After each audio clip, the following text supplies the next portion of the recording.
Assalamualaikum warahmatullahi wabarakatuh. Innal hamdalillah nahmaduhu wa nasta'inuhu wa nastaghfiruh wa na'udzu billahi min shururi anfusina wa min sayyiati a'malina.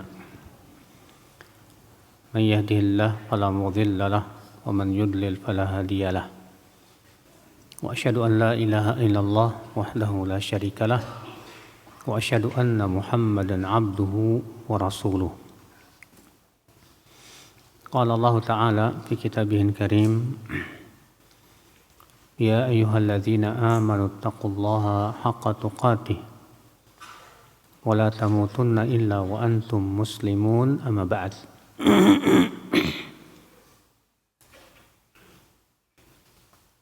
Saudaraku seiman, kita lanjutkan kajian kita bab fi khurujin nisa ilal idain.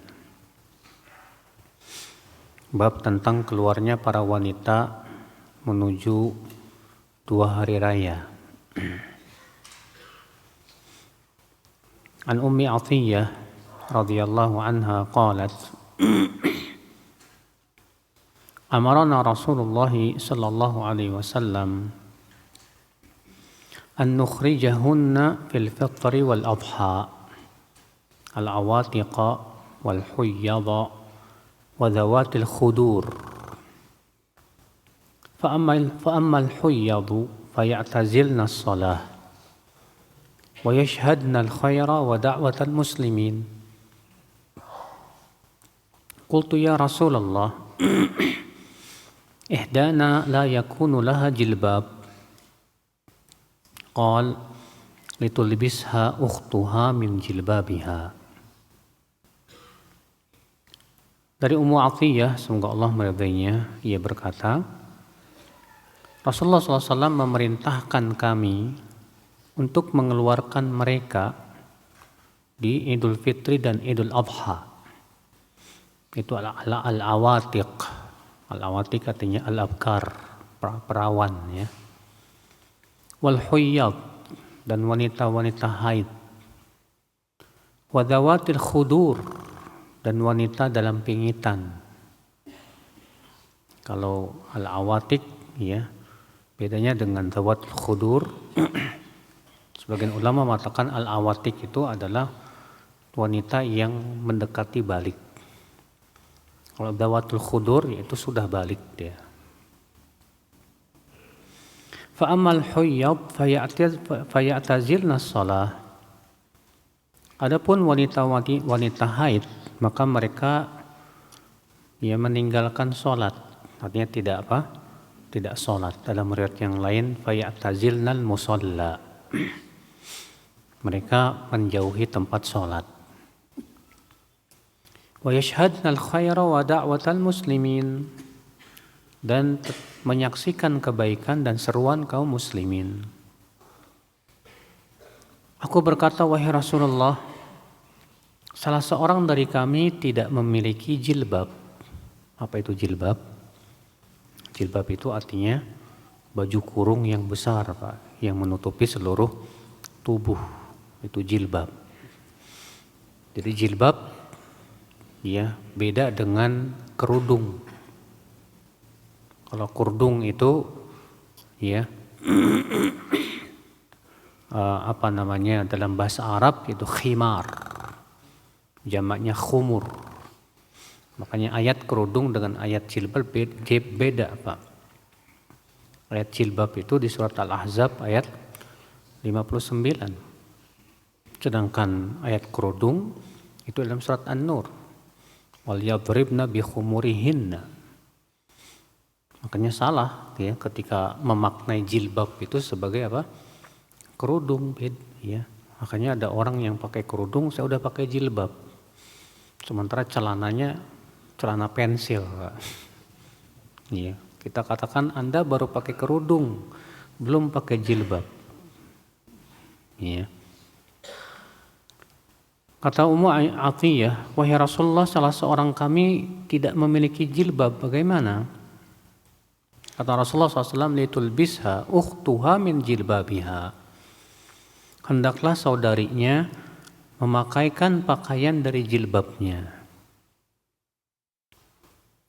Hadis ini akhi kita ambil faidah yang pertama. Hadis ini dijadikan dalil ya oleh sebagian ulama bahwa hukum salat Id itu hukumnya fardu ain. Memang terjadi ikhtilaf para ulama tentang hukum salat Id. Ya, kalau jumhur pendapatnya adalah hukumnya apa? Hukumnya sunnah muakkadah. Dalilnya hadis bahwa Rasulullah SAW ya pernah ditanya tentang sholat apa yang diwajibkan. Kata Rasulullah SAW sholat 5 waktu. Kemudian ditanya lagi, adakah selainnya? Kata Rasulullah tidak ada. Kecuali kalau kamu mau sholat sunnah. Kata jumhur, kalaulah sholat Id itu hukumnya fardu ain, tentu Rasulullah akan jelaskan ada ini dan ini. Ya. Sementara sebagian ulama, dan itu mazhab Hanabilah, sebagian ulama yang mengatakan bahwa hukumnya fardu kifayah. Artinya kalau dikerjakan oleh sebagian maka yang lain gugur. Sebagian ulama lagi berpendapat hukumnya fardu ain, dan itu pendapat Abu Hanifah. Dan itu yang dibela oleh Syekhul Islam Taimiyah rahimahullah.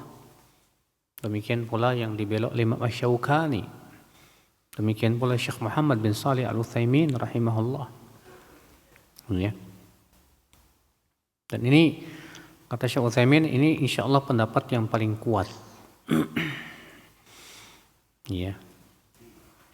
Kenapa? Karena demikian pula pendapat Syekh bin Baz. Karena dalam hadis yang sedang kita bahas ini, Nabi menyuruh untuk keluar semuanya. Sampai-sampai wanita haid pun disuruh keluar. Wanita-wanita yang perawan, wanita-wanita pingitan, semua disuruh keluar. Sampai ada wanita yang gak punya jilbab disuruh minjem ke saudarinya. Seperti ini ya, tidak mungkin hanya hukumnya sunnah. Justru ini menunjukkan hukumnya wajib. Dan itu insyaallah pendapat yang paling kuat ya, bahwa salat Idul Fitr dan salat Idul Adha itu hukumnya fardu ain, wajib atas setiap kaum muslim. Ikhwat Islam, saudaraku seiman.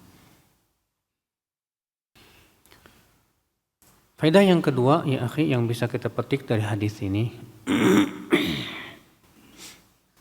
Hadis ini dijadikan dalil haramnya wanita haid masuk masjid. Dan ini pendapat madhab imam yang 4.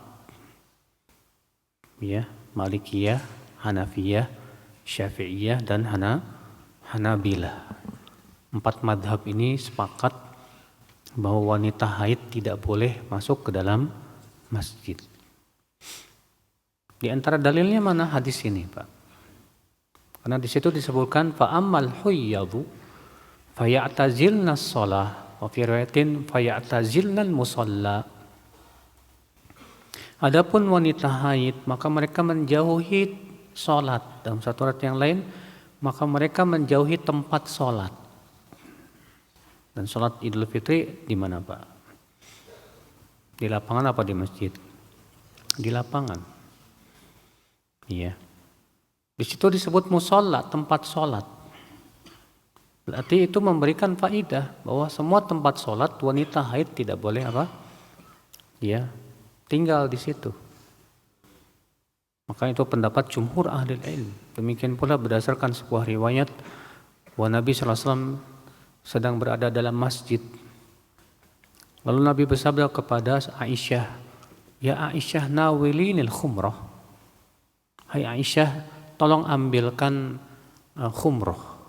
Khumrah itu sajadah kecil yang cukup buat sujud doang, Pak. Karena Rasulullah SAW biasanya punya sajadah kecil itu, Pak. Ya. Kata Aisyah apa? Ya ini haid, aku sedang haid ya Rasulullah. Kata Rasulullah, inna haidotaki laisat fiyadiki. Haidmu bukan berada di tanganmu. Rasulullah menyuruh Aisyah untuk mengambilkan apa? Khumrah. Lalu Aisyah mengatakan, aku sedang haid. Berarti Aisyah memahami bahwa tidak boleh masuk ke masjid. Iya. Maka Rasulullah mengatakan, haidmu bukan berada di tanganmu, cuma ngambilin doang. Sehingga kata jumhur ini menunjukkan wanita haid ya sebatas lewat doang boleh, nggak masalah. Tapi untuk duduk lama di masjid maka itu tidak boleh. Itu pendapat mazhab yang 4. Iya. Hadis ini kita ambil faedah selanjutnya, ya akhal Islam, saudaraku seiman.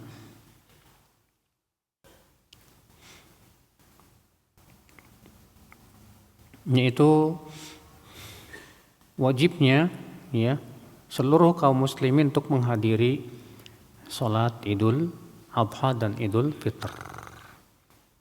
Namun untuk khutbahnya para ulama mengatakan hukumnya tidak wajib. Yang wajib itu Pak cuma sholatnya saja. Kenapa disebutkan dalam sebuah riwayat, siapa yang mau untuk mendengarkan silahkan, yang tidak pun silahkan pulang. Berbeda dengan khutbah Jumat nih ya. Kita masuk bab ma yaqulul jawari fil Id. An Aisyah radhiyallahu anha qalat, dakhala Rasulullah sallallahu alaihi wasallam wa indi jariyatani tughanniyani bi ghina'i bu'ath. Fattaja'a 'ala al-firashi wa hawwala wajhahu. Fadakhala Abu Bakrin radhiyallahu anhu fantaharani. Faqala mizmaru syaitan inda Rasulillah sallallahu alaihi wasallam. Wa aqbala alaihi Rasulullah sallallahu alaihi wasallam faqala da'huma. Falamma ghafal ghamaztuhuma fakharajata. Wa kana yawma 'idin yal'abu Sudan bid-daraqi wal hirabi. Fa imma sa'altu Rasulullah sallallahu alaihi wasallam wa imma qala tashtahina tanzurin. Faqultu na'am. Fa aqamani wara'ahu khaddi ala khaddi wa huwa yaqul dunakum ya bani arfidah. Hatta idza maliltu qala hasbuki. Qultu na'am. Qala fadhhabi. Dari Aisyah, semoga Allah meridainya, ia berkata,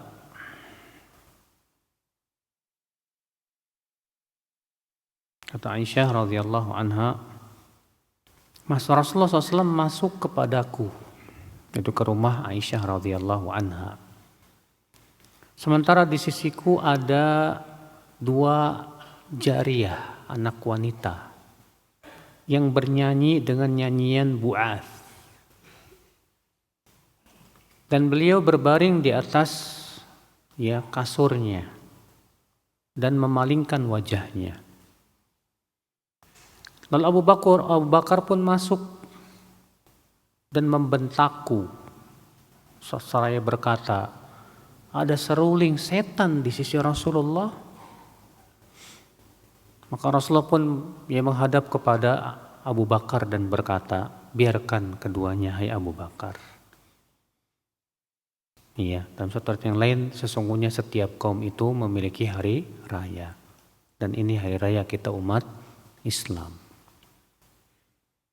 Ketika telah lalai, aku pun kemudian mengisyaratkan agar mereka semua keluar.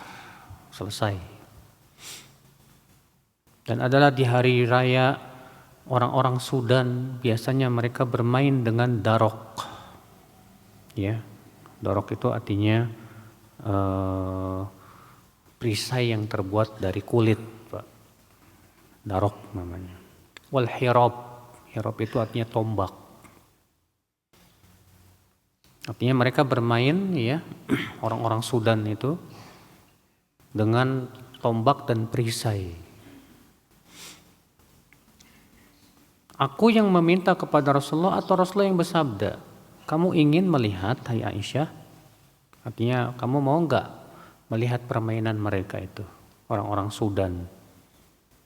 Ya, kelihayan mereka memainkan tombak dan perisai itu. Maka Aisyah berkata, iya aku mau ya Rasulullah.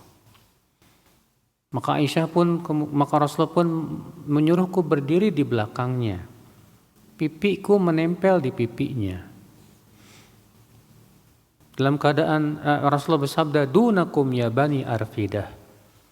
Bermainlah wahai Banu Arfidah. Banu Arfidah itu artinya Sudan. Lakop gelar untuk mereka.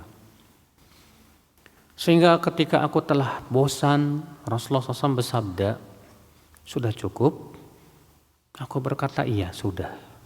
Kata Rasulullah, pergilah. Iya.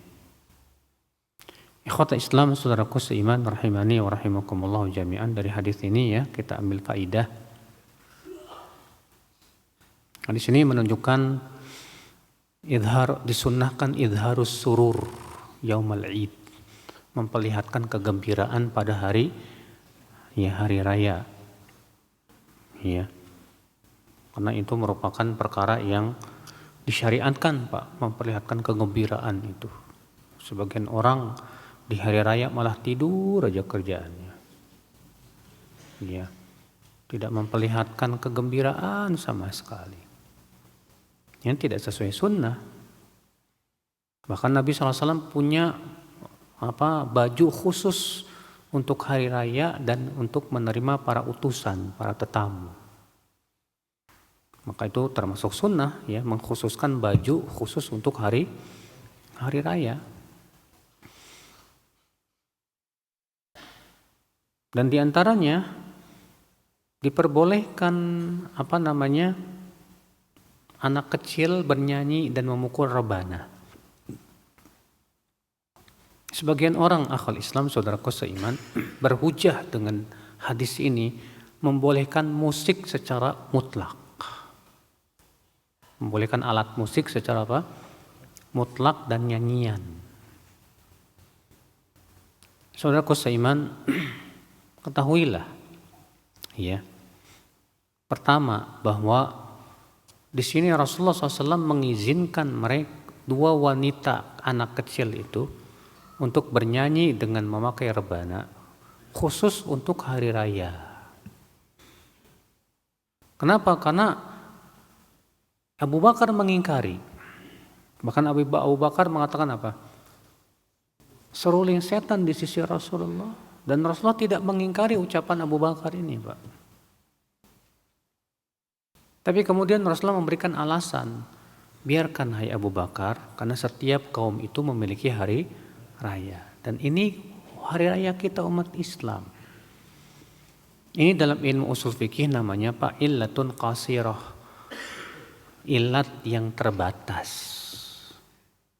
Ya. Dan ilat yang terbatas itu tidak boleh dijadikan sebagai hukum yang sifatnya umum.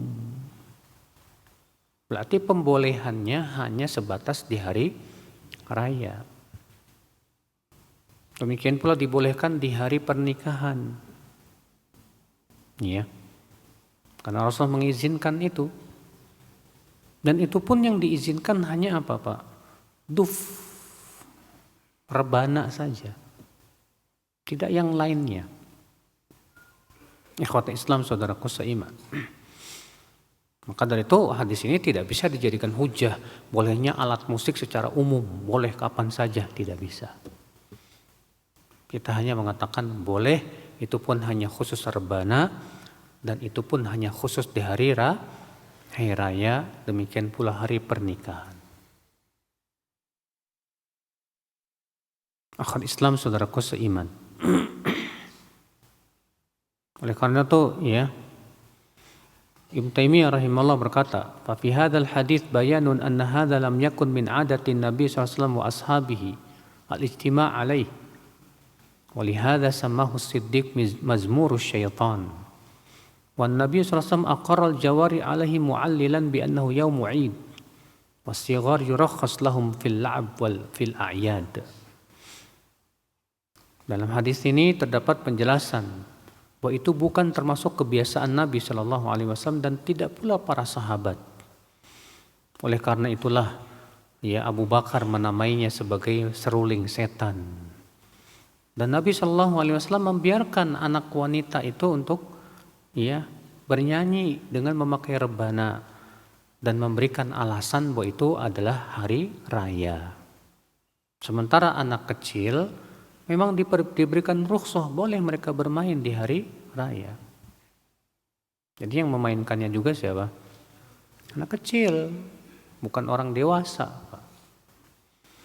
Waqala wa fi Ibnu Taimiyah berkata lagi, wa fi sahihi anin Nabi sallallahu alaihi wasallam annahu qala kullu lahwin yalhu bihi ar-rajul fa huwa batil illa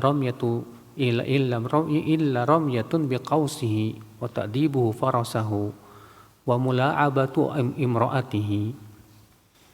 Setiap hal yang sia-sia yang dilakukan seseorang maka itu batil, kecuali berlatih panah dan melatih kuda dan bercumbu dengan istri. Fa innahunna minal haq, maka itu semua perkara yang hak. Wal batil minal a'mal huwa ma laysa fihi manfa'ah. Adapun amal yang batil artinya tidak ada apa? Manfaatnya. Ya. Sampai beliau mengatakan tentang masalah ghina ini, kata beliau, fa hadzal yurakhas fihi lin nufus allati la tasbir ala ma yanfa. Maka diberikan rukhsah kepada jiwa yang tidak bisa sabar terhadap perkara yang bermanfaat. Wa hadzal haqq fil qadri alladhi yahtaju ilayhi fil awqat allati taqtadi dzalika al a'yad wal a'ras wa qudumul ghaib wa nahwi dzalik. Maka perkara seperti ini boleh dilakukan di waktu-waktu seperti hari raya, pernikahan, atau datangnya orang yang telah lama tidak bertemu dan dia memang orang yang sangat penting. Wa hadhihi nufusun nisa wasibyan. Ini merupakan jiwanya para wanita dan anak-anak. Fahunnal lawati kunna yughannina fi dzalika ala ahdin Nabi sallallahu alaihi wasallam. Maka anak-anaklah yang mereka bernyanyi di zaman Nabi sallallahu alaihi wasallam. Wa yadribna biduf dan memukul duf. Wa amma rijal falam yakun dzalika fihim. Adapun laki-laki tidak ada yang melakukannya di zaman Rasulullah sallallahu alaihi wasallam. Bal kana salaf yusammuna rajul mukhannath litashabbuhi bin nisa. Bahkan salafus saleh terdahulu Pak menamai laki-laki yang suka bernyanyi itu sebagai bencong.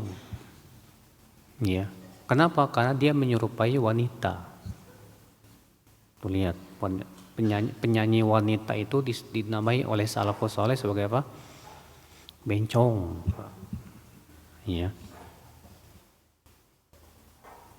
Ikhwata Islam saudaraku seiman.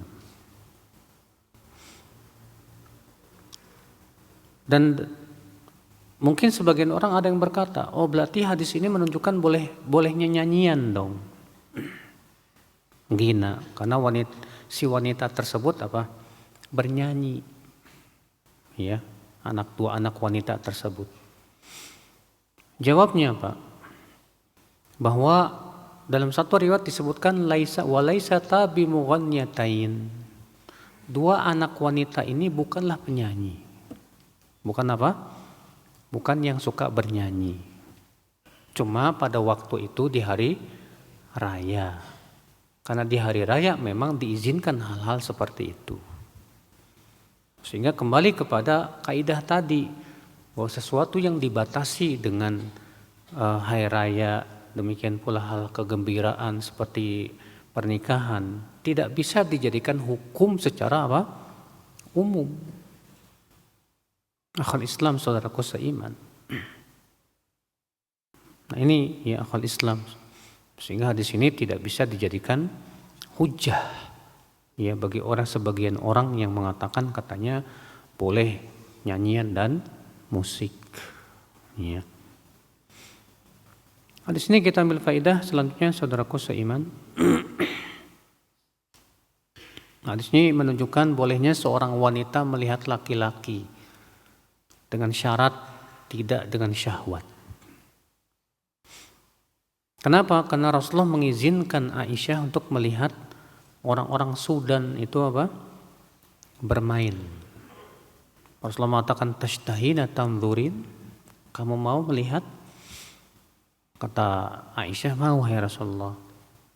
Maka Rasulullah pun menyuruh Aisyah berdiri di belakang Rasulullah SAW, di mana pipi beliau menempel dengan pipi Rasulullah. Iya, sampai bosan, baru kemudian Aisyah pergi.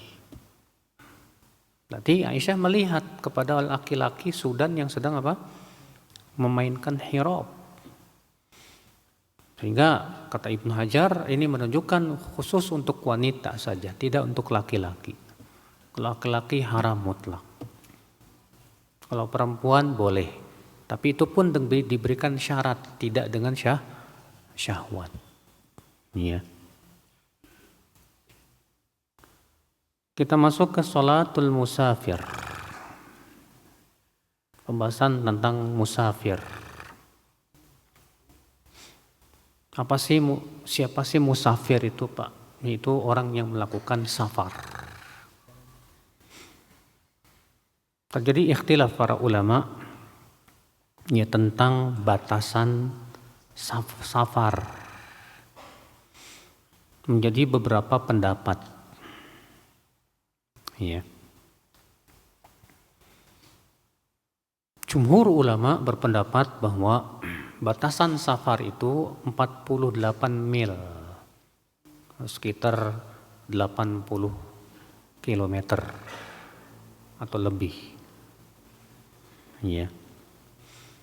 Dalil mereka akal Islam adalah pendapat para sahabat. Seperti dalam hadis ada seperti perkataan siapa itu? Ibnu Abbas. Ibnu Abbas menyebutkan bahwa safar itu dari Usfan ke Mekah, dari Taif ke Mekah, dari Jeddah ke Mekah. Ya. Dan ini semua safar. Demikian pula sebagian sahabat mengatakan demikian. Sebagian ulama berpendapat, Pak, bahwa safar itu jaraknya tidak ditentukan oleh berapa kilometer. Kenapa demikian? Karena dalil-dalil tentang masalah ini juga berbeda-beda dari Rasulullah SAW. Sebutkan dalam hadis Rasulullah SAW pernah pergi ke Dzulhulaifah mengqosor sholat. Padahal jarak Madinah dengan Dzulhulaifah cuma 10 kilo. Sebutkan dalam hadis bahwa penduduk Mekah ikut mengqosor sholat di Mina. Sementara Mekah Mina cuma 12 kilo. Ya. Sehingga kata Ibnu Taimiyah, karena tidak ada dalil yang jelas, maka dikembalikan kepada uruf. Kembalikan kepada apa? Uruf. Iya, apa sih uruf? Kebiasaan masyarakat gimana? Cuma masalahnya saya mau tanya, kebiasaan masyarakat kita apa? Ada yang tahu? Nggak ada yang tahu ya? Nah inilah Pak, syarat uruf itu harus diketahui oleh semua lapisan masyarakat. Lapisan masyarakat tahu kebiasaan mereka apa. Masalah di Indonesia antum ditanya aja kebiasaan kita apa? Bingung, pada celangak celinguk. Ya. Sehingga ya uruf di negeri kita ini nggak jelas. Urufnya apa sih? Ya. Maka dari itu sebagian ustadz mengatakan dikembalikan saja kepada 80 km karena ini kebanyakan umat Indonesia kan menganut mazhab Syafi'iyah, sedangkan mazhab Syafi'iyah adalah sama dengan jumhur, itu 80 kilometer, Pak. Memang ada hadis dari Anas bin Malik, Rasulullah SAW kalau keluar 3 mil atau 3 farsakh maka beliau mengqasar. Kata Ibnu Hajar, ini hadis yang paling tegas yang menunjukkan kepada penyebutan jarak. Kata Anas, Rasulullah kalau keluar 3 mil atau 3 farsakh. Ada terjadi keraguan dari perawi, 3 mil atau 3 farsakh. Ada sebagian ulama maka diambil yang paling tinggi yaitu farsakh. Iya. Yaitu sekitar 21 kilometer. Iya. Ibnu Umar pendapatnya mengatakan apa? Beliau kalau keluar 3 mil dari kota Madinah sudah qasar. Ibnu Umar kalau keluar dari kota Madinah 3 mil sudah apa? Mengqasar sholat. Ikhwata Islam saudaraku seiman. Sehingga banyak ulama mengatakan bahwa bolehnya mengqasar itu inda mufaraqatil bunyan. Ketika sudah meninggalkan bangunan-bangunan kota. Kalau sudah meninggalkan bangunan-bangunan kota, cuma masalahnya Pak, kalau di Madinah, di Mekah, ya ketika sudah masuk padang pasir sudah meninggalkan kota, betul. Nah kalau Jakarta ke Bogor nyambung terus, ya, sehingga sulit. Makanya apa? Kalau kita ragu ini sudah safar apa belum, maka kita kembalikan kepada asalnya bahwa sholat tidak boleh dikosor. Pada asalnya sholat tidak boleh apa? Dikosor. Antum misalnya pergi ke puncak ragu, udah safar apa belum ya? Atas pendapat jumhur ya belum, karena paling dari sini ke puncak berapa kilo? 40 kilo paling. Iya. Sehingga antum terjadi keraguan. Maka kalau ragu jangan sekali-kali apa? Mengqasar. Karena pada asalnya sholat tidak boleh dikosor.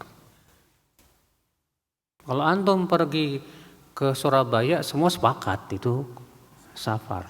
Maka baru kita apa? Mengqasar. Ikhwat Islam saudaraku seiman. Kemudian akhal Islam, ya. Ini ya tentang jarak safar. Kita masuk sekarang bab qasri sholatil musafir fil amni.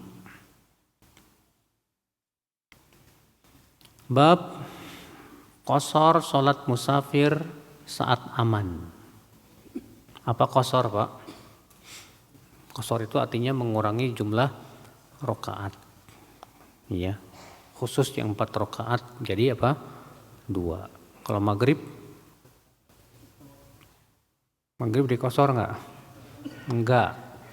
Kalau dikosor jadi 1,5 gitu. Enggak.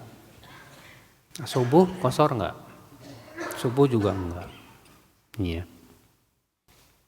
An Ya'la bin Umayyah qala qultu li Umar ibn Khattab falaysa 'alaikum junahun an taqsuru minas shalah in khiftum an yaftinakumul ladzina kafaru.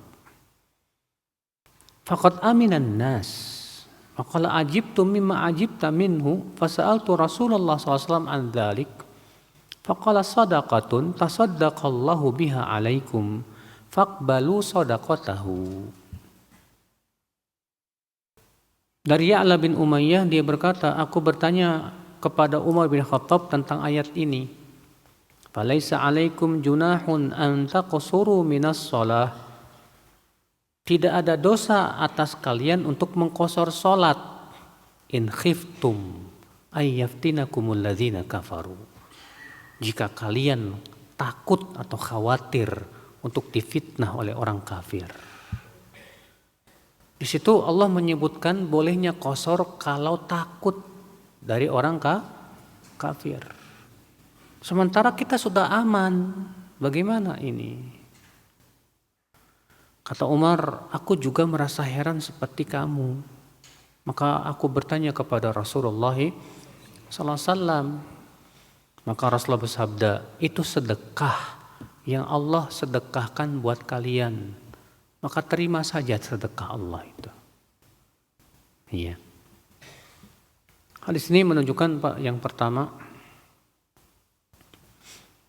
bahwa salafus saleh itu orang yang paling paham tentang Al-Quran dan Sunnah dengan kefasihan bahasa mereka. Faedah yang kedua, Pak, bahwa mafhum mukhalafah tidak bisa dijadikan dalil, tidak bisa dipakai kalau bertabrakan dengan dalil. Iya, bertabrakan dengan mantuk sebuah dalil. Karena ayat ini, falaisa 'alaikum junahun an taqsuru minas shalah in khiftum ayyaftinakumul ladzina kafaru.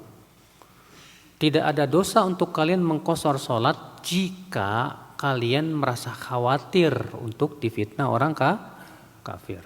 Kata jika di sini menunjukkan kepada apa, Pak? Syarat. Syaratnya kalau takut. Berarti mafhum mukhalafahnya apa? Berarti kalau kalian tidak takut alias aman, maka tidak perlu mengqasar. Paham tidak?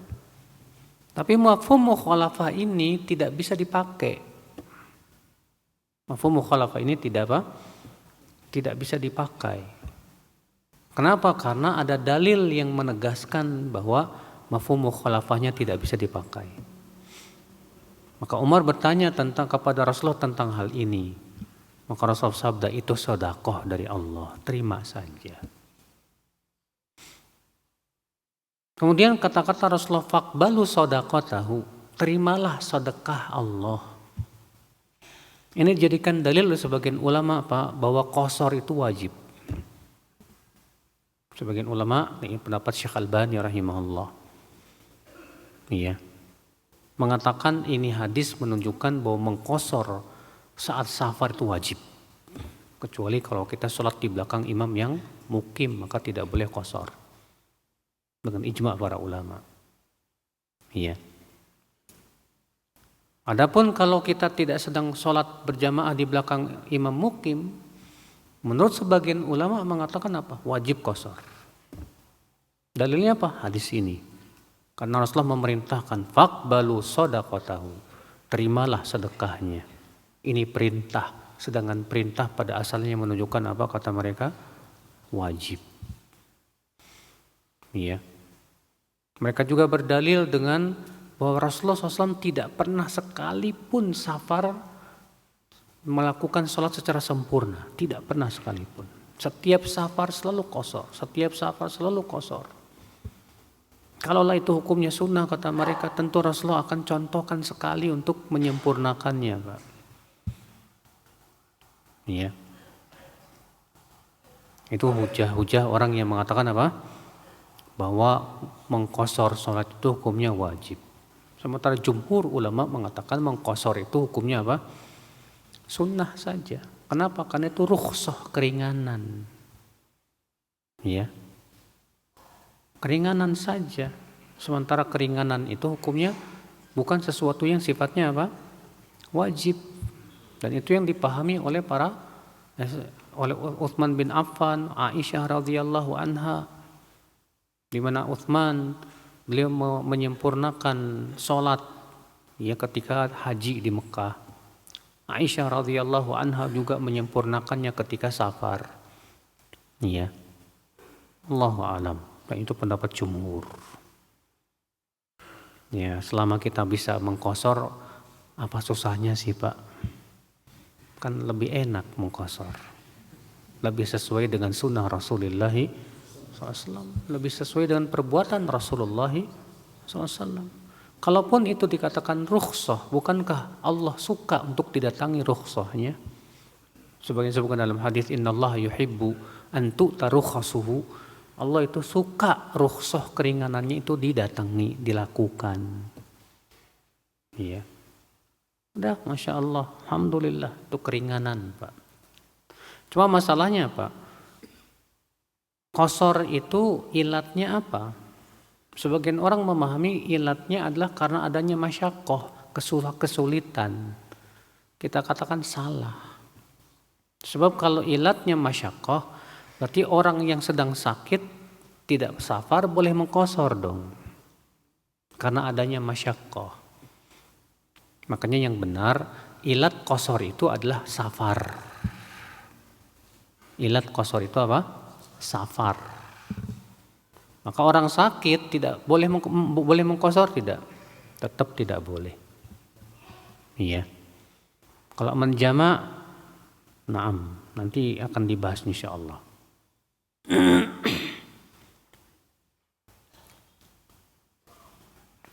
Hadis berikutnya an Ibnu Abbas radhiyallahu anhu maqal faradallahu sholata ala lisani nabiyyikum fil hadari arba'an wa fis safari raq'atain wa fil khaufi raq'ah.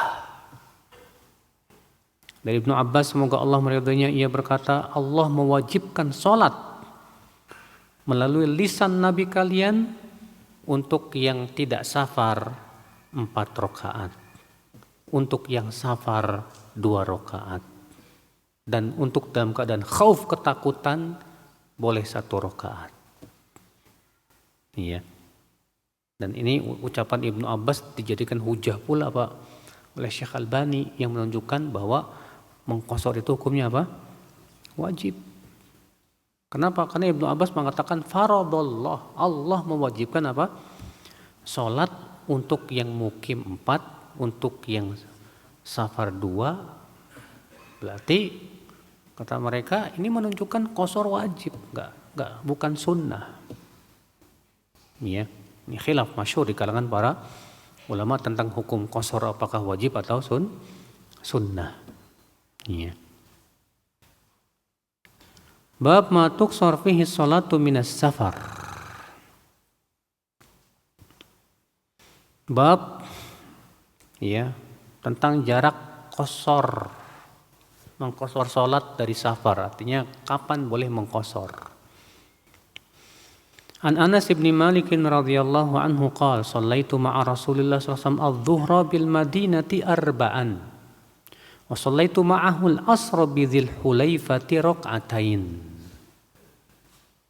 Dari Anas bin Malik, semoga Allah meridhoinya, berkata, aku sholat bersama Rasulullah SAW zuhur di Madinah 4 rakaat, dan sholat bersamanya asar di Dzul Hulaifah 2 rakaat. Madinah ke Dzul Hulaifah cuma 10 kilo Pak. Cuma apa? 10 kilo. Ternyata ketika Rasulullah di Madinah zuhurnya 4 rakaat. Pas sampai di Dzul Hulaifah asar 2 rakaat. Ya. Sehingga disinilah Pak yang menjadi perselisihan para ulama tentang batasan apa? Safar. Mereka yang mengatakan tadi, ya pendapat yang sudah kita sebutkan, bahwa safar itu tidak ada batasannya. Selama disebut safar, maka itulah apa? Safar. Ya. Baik dia jauh maupun dekat. Ya, dan itu dikembalikan sekali lagi kepada uruf. Ya. Cuma masalahnya tadi uruf kita enggak jelas. Sedangkan syarat pengamalan uruf itu harus mut'an yakuna muttaridan. Diketahui oleh semua lapisan masyarakat, paham. Maka dari itulah Pak, saya tentang masalah perselisihan jarak safar ini Pak, kalau kita masih ragu, maka kembalikan kepada asalnya. Apa itu? Pada asalnya sholat tidak boleh apa? Diqasar. Tapi kalau antum sudah yakin ini safar, ya udah. Ya, boleh pada waktu itu untuk apa? Mengqasar. Ikhwata Islam, saudaraku seiman.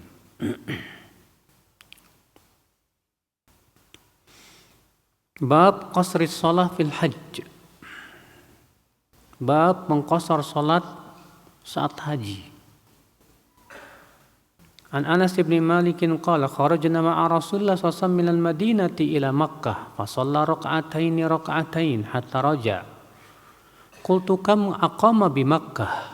Qala 10. Fi riwayatin kharajna min al-Madinati ila al-Hajj. Dari Anas bin Malik, semoga Allah meridhoinya, ia berkata, kami keluar bersama Rasulullah SAW dari Madinah menuju Makkah Maka beliau sholat dua-dua sampai pulang. Aku bertanya, ya, berapa hari Rasulullah tinggal di Mekah? Kata Anas 10 hari. Dalam satu riwayat yang lain kami keluar dari Madinah menuju haji. Jawaban Anas bin Malik ini muskil, Pak. Disebutkan di situ kata Anas ditanya, berapa lama Rasulullah tinggal di mana? Di Mekah. Kata Anas berapa? 10 hari. Padahal Rasulullah SAW sampai ke kota Mekah tanggal 4 pas subuh. Kemudian tanggal 8-nya menuju Mina, Tarwiyah. Iya. Kemudian tanggal 9-nya menuju Arafah. Bagaimana ini? Bukankah Rasulullah tinggal di Mekah cuma 4 hari? Sementara Anas mengatakan apa? 10 hari. Kata Ibnu Hajar, maksudnya Anas gabungan dari semuanya, Pak. Di Mekah 4 hari, kemudian Mina, Arafah, Muzdalifah, kemudian sampai ke Mina lagi, Mabit, sampai pulang ke Mekah lagi untuk tawaf wada. Itu semuanya jumlahnya berapa? 10 hari. Ya. Sehingga menjadi perselisihan para ulama, Pak. Berapa hari berapa hari seseorang boleh mengqashar? Berapa hari seseorang boleh apa? Udah masuk Isya belum? Belum. Masih berapa menit? 4. Alhamdulillah. Berapa hari seseorang itu boleh mengqashar? Ya. Jumhur ulama kebanyakan mengatakan 4 hari. Lebih dari 4 hari tidak boleh mengqashar. Dalilnya perbuatan Rasulullah SAW. Rasulullah SAW tinggal di Mekahnya 4 hari. Kemudian pergi kemana? Ke Mina. Kemudian pergi ke Arafah. Ya. Nah, ini akal Islam. Karena Rasulullah tinggal 4 hari, berarti batasannya 4 hari saja. Lebih dari 4 hari tidak boleh apa? Mengqashar lagi. Sementara Ibnu Taimiyah membedakan antara iqamah mutlaqah dengan iqamah muqayyadah. Mukim yang bersifat mutlak dan mukim yang bersifat apa? Terikat. Perlu diketahui, akhi, ada 3 istilah yang dikenal oleh para fuqaha. Yang pertama, musafir. Siapa? Musafir, yaitu mereka yang terkena hukum safar. Yang kedua, mukim, yaitu musafir yang tinggal di tempat safar. Paham tidak? Dia bermukim, misalnya antum pergi ke Bandung, kemudian antum tinggal di Bandung beberapa hari. Nah, disebut dengan apa? Mukim. Yang ketiga, mustautin. Mustautin artinya tinggal untuk selamanya. Antum pergi ke Bandung, memang mau pindah rumah, bakalan tinggal selamanya di sono. Nah, semenjak antum sampai Bandung, tidak boleh lagi mengqashar. Nah, kalau mukim ini, Pak, yang kedua nih, musafir yang mukim ada 2 macam. Ada iqamah mutlaqah. Itu mukim yang bersifat mutlak, tidak terbatas dengan waktu. Contohnya gini, antum ada keperluan ke Surabaya, ya, untuk nengok teman atau nengok anak. Qadarullah antum sakit di Surabaya, dirawat di rumah sakit, nggak tahu kapan sembuhnya. Nah, ini namanya mukim yang bersifat mutlak, tidak terikat dengan apa? Waktu, nggak tahu. Atau antum pergi ke Jepang karena ada urusan bisnis dan tidak tahu bakalan selesainya berapa hari. Mungkin bisa seminggu, bisa 2 minggu, nggak ketahuan. Ini namanya iqamah mutlaqah. Maka untuk iqamah mutlaqah, kata Ibnu Taimiyah, tetap terkena padanya hukum-hukum safar, boleh terus mengqashar. Adapun iqamah yang muqayyadah, iqamah yang sudah terikat dengan waktu. Contoh, antum mau pergi ke Bali dan antum sudah tahu akan tinggal iqomah di sana selama 2 minggu. Itu namanya sudah terikat dengan apa? Waktu. Maka seperti ini batasannya hanya 4 hari saja mengqasar. Lebih dari itu tidak boleh. Iya, paham tidak, Pak? Iya. Atau antum bekerja di Jepang. Saya mau ditugaskan oleh perusahaan untuk di mana? Ke Jepang selama 2 tahun. Berarti sudah terikat nggak? Sudah. Ini iqamah mutlaqah apa muqayyadah? Sudah terikat. Maka antum ya tidak diizinkan terus-menerus untuk qasar, nggak boleh. Yang boleh itu kalau iqamah yang sifatnya mutlaqah tadi, Pak. Allahu a'lam, sepertinya sudah masuk isya ya. Nah. Bolehkah memakai gas 3 kg? Karena 3 kg itu ukuran yang diperuntukkan untuk masyarakat miskin. Pertanyaannya, itu diwajibkan atau cuma dianjurkan? Hah? Saya mau tanya sama antum. Gas 3 kg ini ya, peruntukannya fakir miskin betul. Cuma apakah pemerintah mewajibkan apa mengharamkan ya bagi mereka yang mampu, atau hanya sebatas menganjurkan agar tidak? Ini Pak, tolong dijawab dulu pertanyaan saya itu. Itu tugas PR buat antum.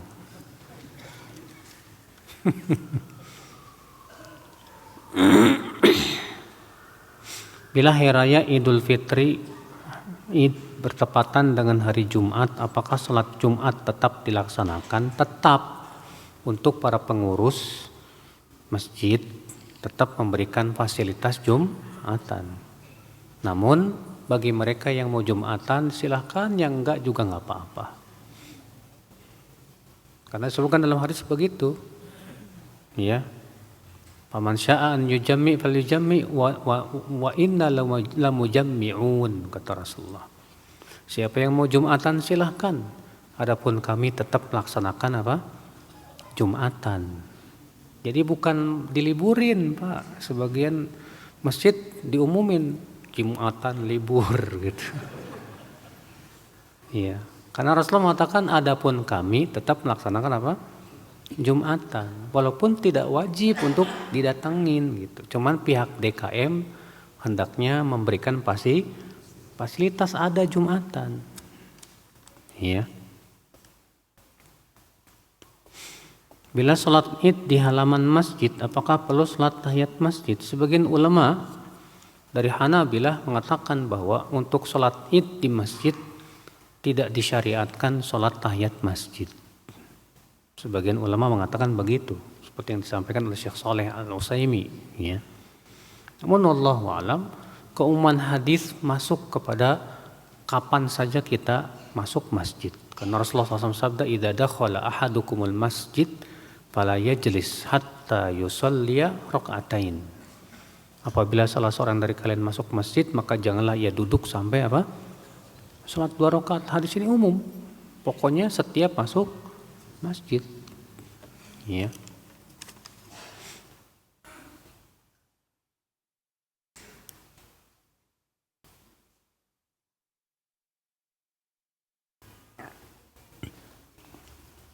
Dalam sholat wajib atau sunnah, ketika kita ruku, sujud, i'tidal, duduk antara 2 sujud, bolehkah bacaannya berubah-ubah? Sujud pertama subhana rabbiyal a'la, sujud kedua subhanakallahumma rabbana wa bihamdika allahumma ighfirli. Yang saya tahu Pak, Syekh Bakar Abu Zaid dalam kitab beliau Tashihud Du'a itu menyebutkan bahwa doa yang bersifat variatif seperti ini dibacanya dalam perbedaan sholat. Misalnya sholat 2 rakaat ini kalau baca subhana rabbiyal a'la aja. Kemudian di rakaat berikutnya subhanakallahumma rabbana wa bihamdika allahumma ighfirli, begitu Pak. Sama halnya dengan doa istiftah. Doa istiftah kan banyak juga Pak. Tapi boleh enggak dibaca semuanya sekaligus? Enggak, dipilih salah satunya aja. Iya. Namun terkadang ini, di sholat berikutnya terkadang itu. Iya. Apa hukum menyengaja safar selalu di hari Jumat? Boleh. Namun tergantung niatnya apa ini. Kalau niatnya karena ingin menghindari Jumatan, ini bermasalah. Tapi kalau memang keadaannya, ya biasanya misalnya liburnya Jumat, Sabtu, Minggu, Jumat, Sabtu, Ahad, ya liburnya segitu. Jadi berangkatnya Jumat, pulang apa? Ahad, ya silahkan aja, ya.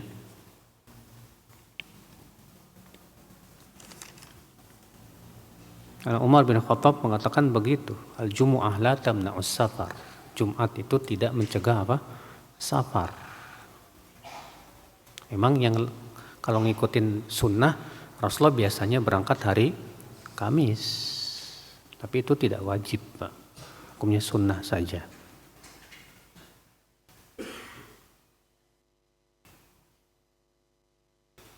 Jika seorang suami atau istri melalaikan kewajiban hak masing-masing karena sibuk main HP, ini berdosa, ya jelas berdosa dong. Melaksanakan hak pasangan itu wajib loh Pak, karena itu hak. Gara-gara HP, waduh ini musibah tuh, HP yang bisa memasukkan ke neraka itu Pak. Iya, hati-hati dengan HP itu.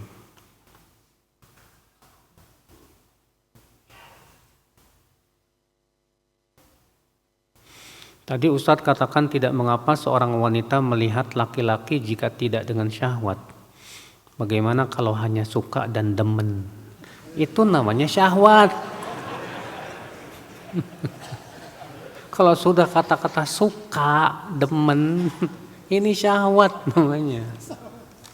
Ya, udah seneng dia ngelihat, apalagi yang ganteng-ganteng gitu kan. Hati-hati tuh.